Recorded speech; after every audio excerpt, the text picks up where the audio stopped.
in the process of making these films, coming back in, as I say, when I came back after my kids were old enough, said I'm going to go back to directing again, and I decided that I would go back and finish the backstory to Star Wars. I realized that I was going to be working in a medium that was considerably different than the one I left when I did Star Wars 15, 20 years before. I'd had some experience with it. I'd shot a TV series where we used a lot of these new techniques. I've been working with ILM. I produced a film, Radioland Murders, which was a way of experimenting with these new ideas of sort of digital filmmaking. But I've ended up creating a very different way of working, which is to rely a great deal on what we call videomatics, which are little 3D computer versions of the scenes that I'm going to shoot, all put together so I can actually pre-visualize the scene before I make the scene. And then on Phantom Menace, we had very crude representations. On Attack of the Clones, we got them to be very, very sophisticated. And I started adding in the color palette that I wanted and the look that I wanted, and we could become pretty articulate just in these very quick videomatics. I had a group of kids upstairs, and we'd do storyboards.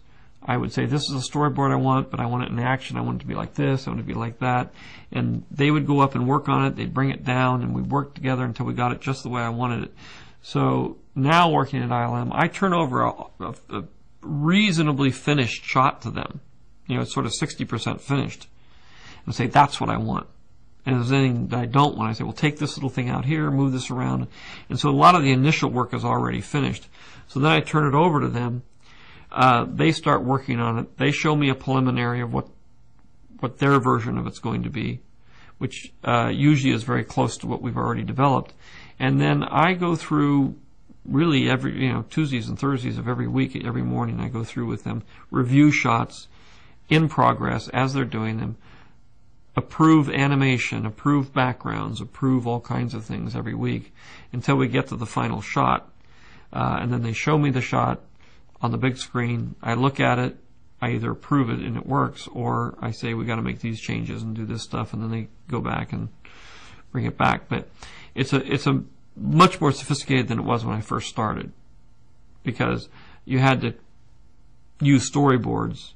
I would always use kind of old movies or anything I could, anything that would give motion, to say I want the shot to be this long and I want it to move from here to there.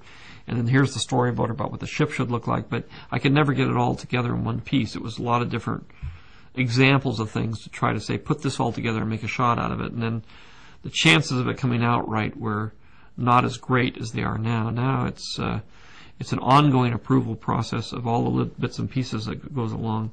And then the final shot, more often than not, is fine when I finally get to see it on the big screen.